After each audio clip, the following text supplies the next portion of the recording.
It feels like you're breaking. You wake up with a weight you can't explain. You move through the day like a stranger in your own body. Your thoughts are scrambled, your emotions unpredictable, and nothing, not even your old comforts, feels safe anymore. You try to hold it together, but the truth is, something inside you is unraveling, and that terrifies you, because you've always been the one who gets through it, the strong one, the dependable one, the one who keeps everything under control. But now, the control is slipping, and you don't know who you are without it. You whisper to yourself, "I think I'm breaking." But what if I told you you're not? What if I told you this isn't the end, but the beginning? Not a breakdown, but a release. Because you're not breaking, you're shedding everything that was never truly yours to carry. The identities you built to be loved, the masks you wore to feel safe, the expectations you inherited, adopted, performed just to survive. They're not being taken from you, they're falling away, because your soul is tired of pretending. And the collapse you're feeling? That's what happens when the false self dissolves. It's not comfortable, it's not graceful, it doesn't come with a manual or applause, but it's sacred. This is the quiet death of everything that was never real, and the aching birth of everything that is. It starts when the roles you used to play begin to suffocate you. You find yourself resenting what you once tolerated. You outgrow conversations in the middle of them. You stop laughing at what no longer feels funny. You look around and wonder, how did I build a life that looks nothing like my truth? That question, that's the sound of awakening. Not the kind you post on social media. The kind that happens alone, on the floor, in the dark, in the silence, after everything you thought you needed starts to fall apart. You want to fix it. You want to go back to how things used to be. But there's nothing to go back to, because the version of you that built that life is dissolving. Not because it was wrong, but because it was temporary. It got you here, but it can't take you forward. So what you're feeling now, the confusion, the grief, the disorientation, isn't failure. It's the exit wound of an old identity being released, and it's painful. Because no one talks about how hard it is to let go of something that once kept you alive, that persona, that hyper-independence, that people-pleasing mask, that perfectionist armor. It saved you. It got you through trauma. It gave you a sense of control in a world that felt chaotic. But now, your soul doesn't want to survive. It wants to be free, and freedom requires surrender. Not the kind where you give up, the kind where you give in to the truth that's been waiting beneath the noise. And that truth, it doesn't need to be explained. It doesn't need to be justified. It just is. You're waking up to the fact that much of what you thought was you was actually a reaction, a response to fear, a response to abandonment, a response to pressure, comparison, shame, survival. And when that response no longer fits, your body knows it, your emotions know it, your soul begins to stir and demand space. That's the unraveling. And yes, it looks like falling apart. But what you're really falling out of is illusion. The illusion of control, the illusion of identity, the illusion of who you had to be. And what's left when those illusions dissolve? At first, it feels like nothing, just silence, a void, a sense of being naked in your own life. But stay there long enough, and something miraculous begins to happen. You begin to hear your real voice, the one that doesn't beg to be loved, the one that doesn't bend to be accepted, the one that doesn't fear being seen, because that voice was never gone. It was just buried beneath layers of shoulds and musts. And maybe this will finally make me enough. And now that you're shedding, now that you've stopped trying to be someone you're not, that voice is rising. It's quiet, it's unfamiliar, it speaks a different language, the language of essence, of peace, of knowing. It doesn't shout, it doesn't panic, it doesn't need to, because it's not here to prove anything. It's here to guide you into the life you were always meant to live. But we're too busy performing to even imagine. In part 2, we'll go deeper into what happens when the protective identity falls, how ego death creates emotional chaos, and why the things you're losing now were never yours to keep. It's strange, isn't it, to wake up and not recognize yourself. Not because something external changed, but because the mask is gone, and the real face underneath feels unfamiliar. You don't laugh the same way. You don't crave the same validation. You don't resonate with the people who once made you feel alive. In fact, their energy now feels loud, misaligned, even suffocating. And that disorientation, that aching in your chest when you try to explain what you're going through, and no one seems to get it, that's the loneliness of ego death. Because the ego is not just a concept, it's a full-body architecture. It's the story you built to feel worthy. It's the personality you crafted to be accepted. It's the internal GPS designed to protect you from everything you feared most: rejection, abandonment, failure, invisibility. But here's the catch. That ego is exhausted. It was never meant to carry your essence, only to guard it until you were ready to take it back. And now, your soul has decided it's time to let go of the version of you that was built to impress, to prove, to avoid, to survive. But the moment that structure starts to collapse, you don't feel free at first.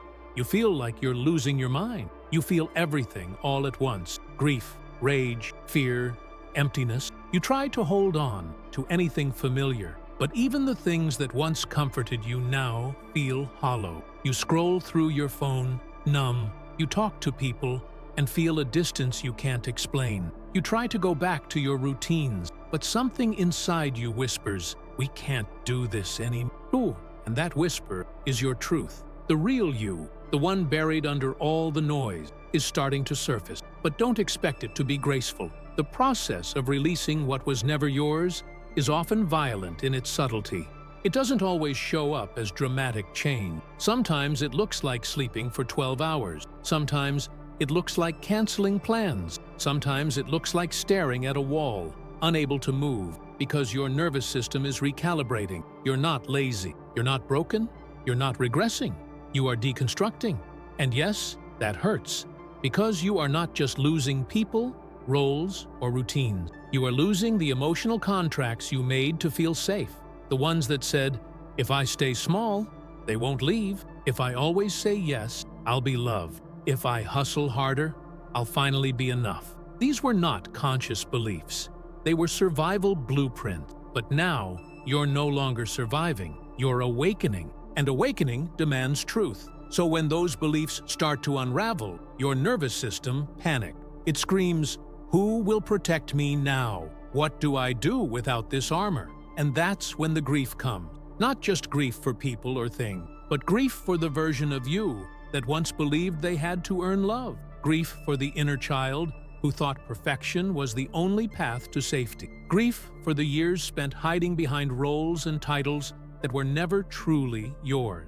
It's the softest, deepest kind of mourning, because you're not just losing illusion, you're realizing how much of your life was shaped around them. But here's the miracle buried in that mourning. The only things falling away are the things that were never meant to stay. That friendship that dissolved without closure, it couldn't survive your truth. That opportunity that slipped away the moment you got honest with yourself, it was tied to a version of you that no longer exists. That identity you clung to, the one that made you feel valuable, it was built in fear, and fear can't survive where you're going. This is what no one talks about. Your breakthrough will feel like a breakdown, because they share the same doorway. On one side, collapse. On the other, clarity. But you can't fake your way through that door. You can't bypass the grief. You can't pretend the ego doesn't matter. It was your home, and now you're homeless. Energetically, spiritually, emotionally, you are wandering through the rubble of who you used to be, barefoot, raw, stunned. But keep walking, because on the other side of that rubble is the soil you've never touched before. Pure, unbuilt, sacred. This is where you plant something real, something that doesn't come from your wound, but from your wisdom. But you can't plant in soil that still holds the roots of false identity. So yes, it's painful, but the pain is productive. It's clearing space. It's removing the residue. It's teaching you what's actually yours. Because what's meant for your soul won't require you to betray yourself to receive it. In Part 3, we'll go deeper into that sacred soil, where the ego dissolves and the soul begins to lead, how to recognize the voice of your essence, and why your most powerful life only begins when you stop clinging to who you used to be. So, here you are. The armor is gone. The illusions have collapsed. The performance has stopped. And you're standing in the rawness of your own being, wondering who or what is left. It's disorienting. You're used to reacting. You're used to controlling. You're used to bending yourself to fit the moment. But now, you're no longer interested in fitting, because something deeper has taken the mic. And that something? It doesn't sound like the voice you're used to. It doesn't bark orders. It doesn't rush. It doesn't care about appearances. It's quiet, but clear. Soft, but immovable. Subtle, yet undeniable. It's the voice of your essence, your soul, your truth, the part of you that never needed validation to exist, only space. And now that the old structures have crumbled, now that the false identities have been released, that voice finally has room to speak. But don't expect it to sound like fireworks. It sounds like silence at first, like a breath that doesn't have to be explained, like stillness that feels honest instead of empty. And when you tune into it, truly listen, you begin to notice something strange. You don't need as much anymore. You don't need constant reassurance. You don't need to be seen to feel worthy. You don't need to be busy to feel valuable, because, for the first time, you're not living for the outside world, you're living from within. It doesn't mean you isolate. It means you no longer outsource your intuition. You stop asking for permission to feel what you feel.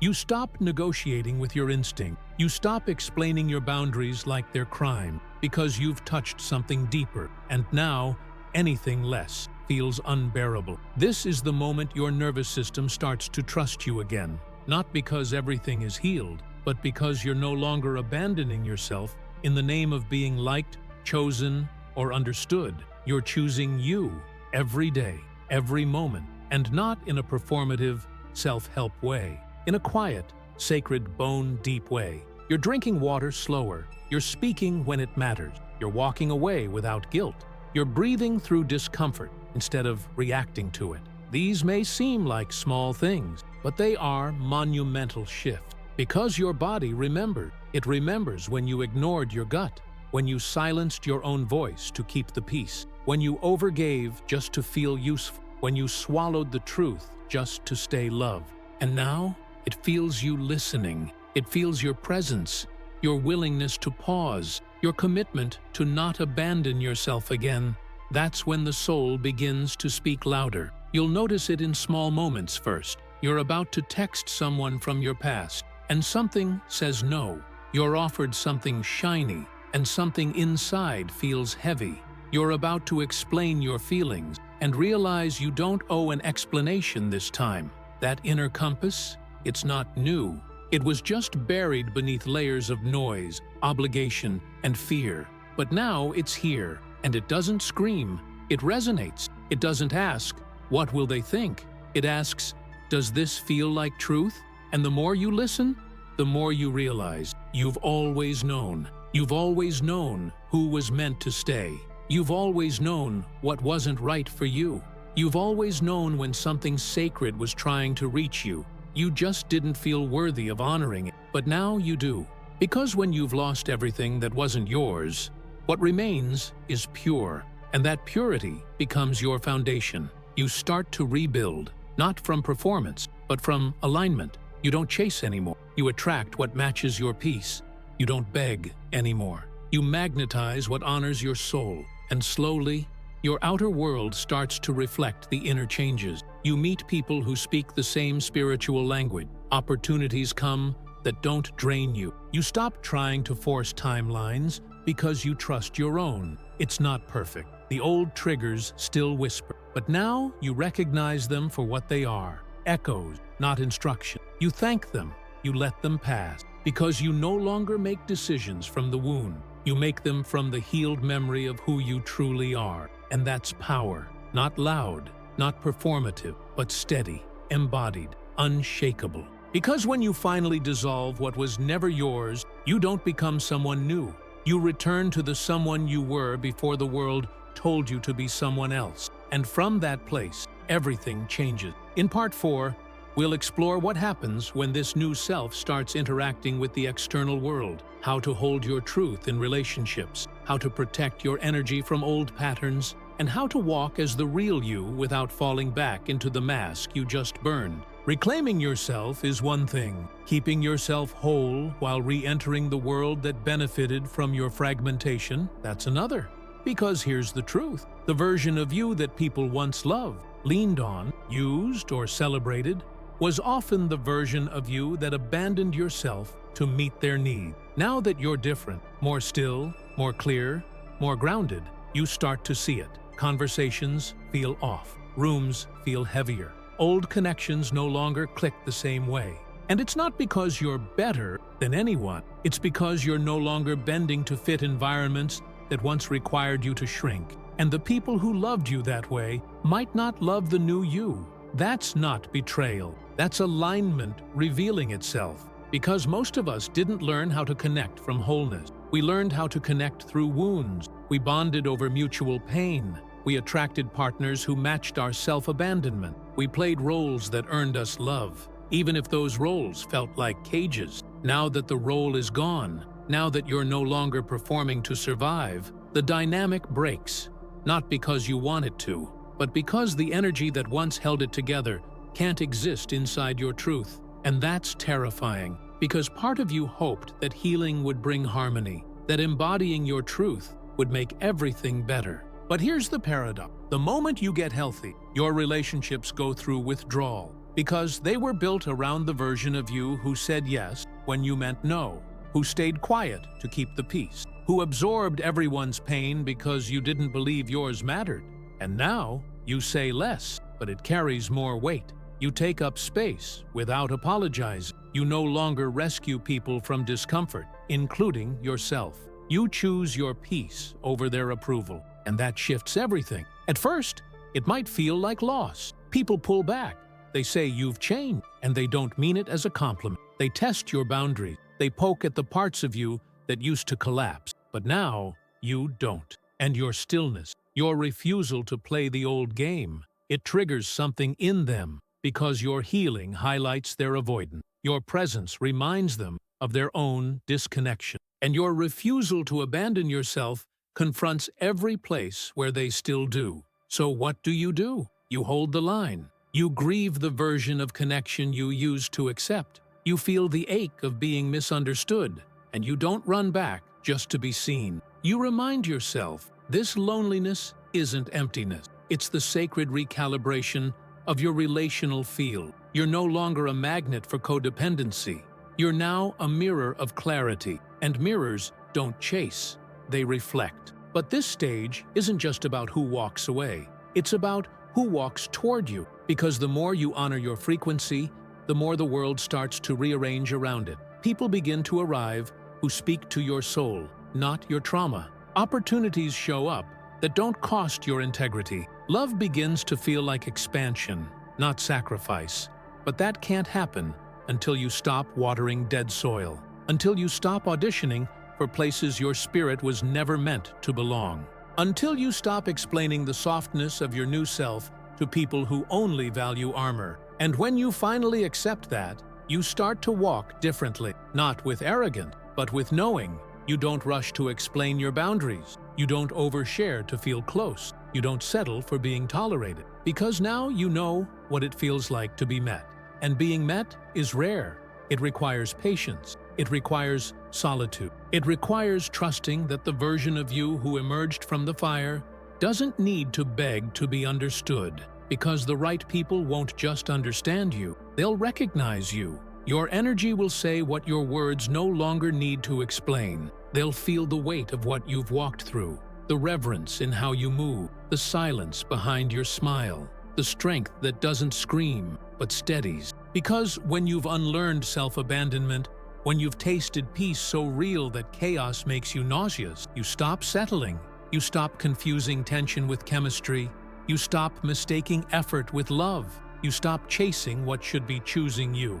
And what you start doing is building connections based on truth, building a life that doesn't require recovery, building a version of yourself that doesn't need to collapse to feel worthy, because now you're rooted. Rooted in your body, rooted in your spirit, rooted in your standard, rooted in the truth that healing didn't make you hard, it made you whole. And from that wholeness, you begin to live, not survive. In Part 5, we'll explore the final embodiment of this journey: how to live as your most honest self without needing the old world to understand, how to guide others by simply walking in your truth, and why everything you lost was just space being cleared for everything that's finally real. You didn't just survive, you returned to yourself, to your rhythm, to the voice you almost silenced just to be loved. And now, you're no longer waiting to be chosen, because you finally chose yourself. That's what ego death was always about. Not becoming someone new, but remembering someone ancient, someone who existed before the world told you what to be. You've walked through collapse. You've said goodbye to identities that kept you safe but small. You've held your own hand in the void. You've watched versions of yourself die in silence, and you didn't run. Now you know. You weren't breaking. You were being reclaimed, piece by sacred piece. And the person you are now, they walk with something rare, not just clarity, but embodiment. You don't talk about alignment, you radiate it. People feel it in how you breathe, how you pause, how you say no without flinching, how you walk away without burning the bridge, but without turning back either. You don't carry anger. You carry standard. You don't seek validation. You exude resonance. You're not loud, but you're undeniable. Because when you finally stop performing, when you finally stop managing perception, when you finally let go of being understood by people committed to misunderstanding themselves, you become free. And that freedom doesn't need to prove itself. It just lives. It wakes up in the morning with peace that doesn't demand productivity. It sits in rooms without trying to be the brightest light. It listens more. It trusts silence. It finds intimacy in presence, not performance. This is where integration begins. You're no longer trying to heal. You're no longer obsessing over who hurt you. You're no longer waiting for closure from people who don't have the capacity to give it. You've made peace with the past, not because it didn't hurt, but because you've stopped carrying its weight, like it still defines you. It doesn't. It shaped you. It tested you, but it didn't destroy you. And now, the version of you that emerged doesn't just know better, they embody it. They're softer, but sharper.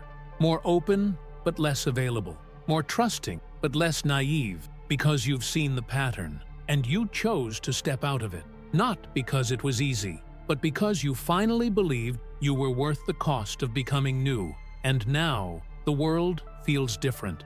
Not because it changed, but because you did. Your energy doesn't call in what it used to. You no longer attract from your wounds, you attract from your wholeness. And what meets you now meets you where you are, not where you pretend to be. That's why certain doors are opening. That's why certain people are arriving. That's why the things you once chased, the love, the purpose, the clarity, are now showing up in the spaces you cleaned by letting go. But here's the most important part. You're not trying to hold on too tightly this time. You trust what's yours will stay. You trust that real alignment doesn't need to be micromanaged. You trust that when you live in your truth, what's meant for your soul can actually find you, without you having to beg, bend, or bleed for it. That's the frequency you now carry. It doesn't demand attention, it commands respect. Not through ego, but through presence. And presence is the new power. Because the world is full of noise, people talking, preaching, selling, proving. But presence? It's rare. It stops people in their tracks. It quiets a room. It reminds people of their own truth without saying a word. You've become that mirror now. You don't teach from books. You teach from embodiment. You don't need the stage. You are the signal. Because you've lived it. You've felt the fire. You've held your own broken pieces with reverence. And now you move with a kind of wisdom that doesn't need to be decorated. It just is. And that's what makes you magnetic. People sense that you've seen yourself, and that seeing gives them permission to be seen too. Because the greatest gift you give the world now is not your perfection, it's your presence. You've become a safe place. Not because you rescue others, but because you remind them that it's safe to come home to themselves. And that's what this whole journey was about.